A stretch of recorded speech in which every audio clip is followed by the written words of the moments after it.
I'm going to tell you a story. The first thing you have to understand is time doesn't work the way you think it does. You can call me Oracle because I'm the one talking to you. Welcome to the call. Oh, in case anyone's interested, I found my grandma's Bible recently. Good book. Really is. I wouldn't have told so many stories from it if I didn't believe that. So there's that. Anyway, despite the fact idiot not my zombie is still too stupid to stop talking and saying it's idiot CF stuff out of my mouth because it thinks it's going to like catch me in a lie about not being one if it just keeps pushing the lie out of my mouth because it's too stupid to stop. So, Sutra Part 5, Chapter 5. About the love of persons and authority for the wives of other men. Kings and their ministers have no access to the abodes of others, and moreover, their mode of living is constantly watched and observed and imitated by people at large, just as in the animal world, seeing the sun rise, get up after him, and when he sits in the evening, lie down again in the same way.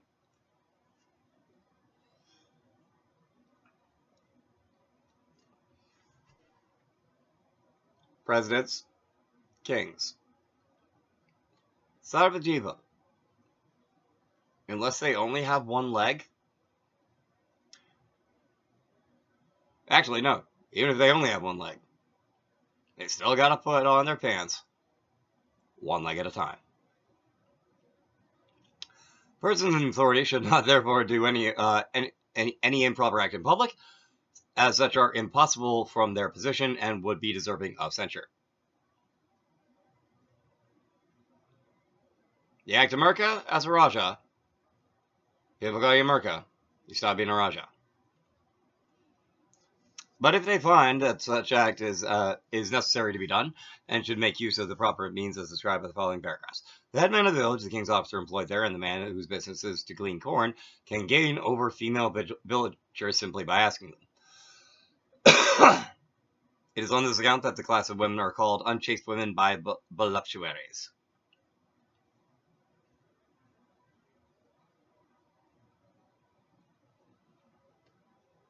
I guess so. I guess that's what voluptuaries say. The union of the above-mentioned men with the class of women takes place on the occasion of unpaid labor, of filling in the granaries of the houses, of taking things in and out of the house, of cleaning the houses, of working the fields, of purchasing cotton, wool, flax, hemp, and thread at the season of purchase, sale, and exchange of various other articles, as well as time of doing various other works. In the way of the superintendents of cow pens, enjoy the women in the cow pens. As long as the hay's clean, I guess. And the officers who have the superintendents of widows of the women who are without supporters, and of the women who have left their husbands, have sexual intercourse with these women. Whatever. I'm reading what's there. The intelligent accomplish their object of wandering at night in the village, and while villagers also unite with the wives of their sons, being much alone with them. Lastly, the superintendent markets have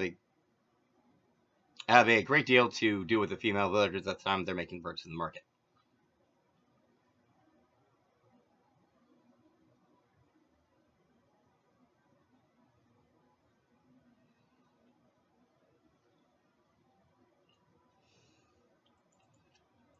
I know it's a thing for, like,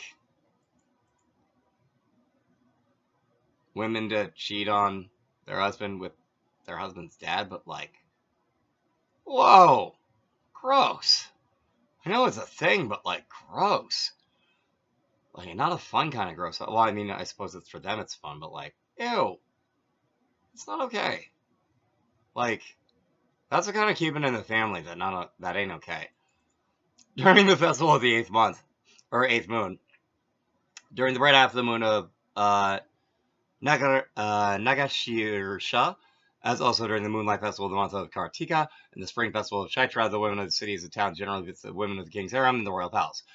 These visitors go to the several apartments of the women of the harem, as they are acquainted with them, and pass the night in conversation and in proper sports, and amuse them and go away in the morning. On such occasions, a female attendant of the king, previously acquainted with the man with the one whom the king desires, should loiter about and accost this woman when she gets out to go home, and induce her to come and see the amusing things in the palace. Previous to these festivals, even, she should have caused to be intimated to this woman that on the occasion of the festival she should show all of the interesting things of the royal palace. Accordingly, she should show her the bower of the coral creeper, the garden house with its floor inlaid with precious stones about grapes, the building on the water, the secret passages in the walls of the palace, the pictures, the sporting animals, the machines of birds, the cages of lions and tigers, and bears are mine. The bears are actually mentioned there, but still. And after this, when alone with her, she should tell her about the love of the king for her, and should describe to her the good fortune which would attend upon her union with the king, giving her position at time the strict promise of secrecy. If the woman does not accept this offer, she should conciliate and please her with handsome presents befitting the position of king, and having accompanied her for the same distance, should dismiss her with great affection.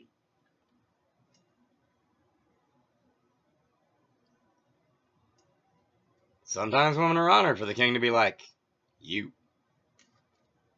It's a thing. It happens. 2. Or having made the acquaintance of the husband of a woman with whom the king desires. The wives of the king should get the wife to pay them a visit in the harem, and on this occasion a female attendant of the king having sent thither, should act as above described.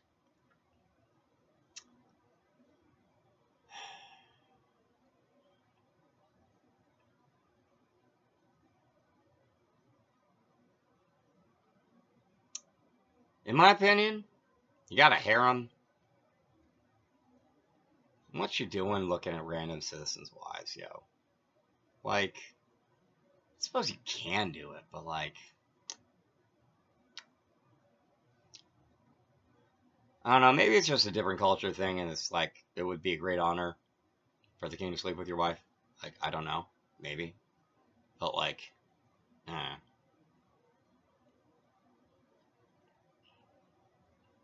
3. Or one of the king's wives should get acquainted with the women of the women that the king desires by sending one of the female attendants to her, who should, on their becoming more intimate, induce her to come and see the royal abode. Afterwards, when she has visited the harem and acquired a confidence, a female competent of the king sent hither should act as before described. 4.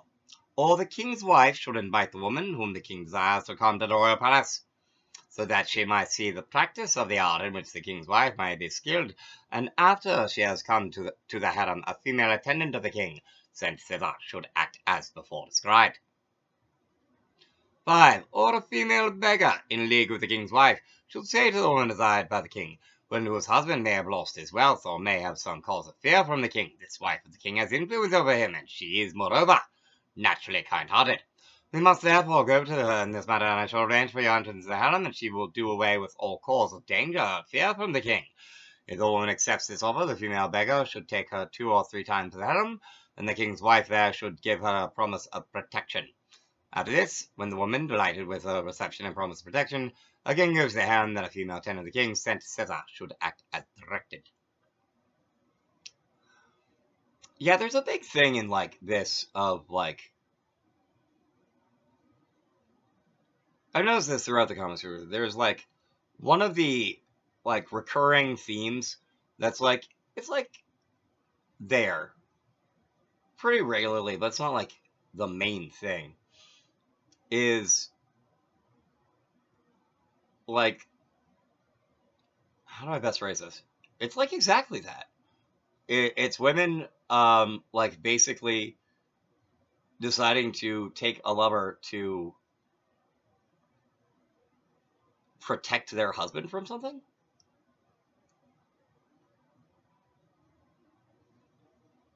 That's not quite right, but it's like, it's along those lines. It's very like odd and strange to me. What has been said above regarding the wife of the king, one who has cause of fear from the king, maybe I should just wait till this was read, applies also to the wives of those who seek service under the king, or who are opposed by the king's ministers, or who are poor, or are not satisfied with their position, or who are desirous of gaining the king's favor, or one who wish to become famous among the people, or who are oppressed by them as their own caste, or want to injure their caste fellows, or who are spies for the king, or have any other object to attain. Being the king's wife is a good way to attain goals. It just is. It's a very dishonest way. Well, actually, I mean, I guess that would depend on, like, how open you were with the king about, like, that. I guess that would, like, define whether it was honest or dishonest. Anyway. Lastly, if the woman desired by the king be living with some person who was not her husband, then the king should cause her to be arrested, and having made her a slave on account of her crime, should place her in the harem.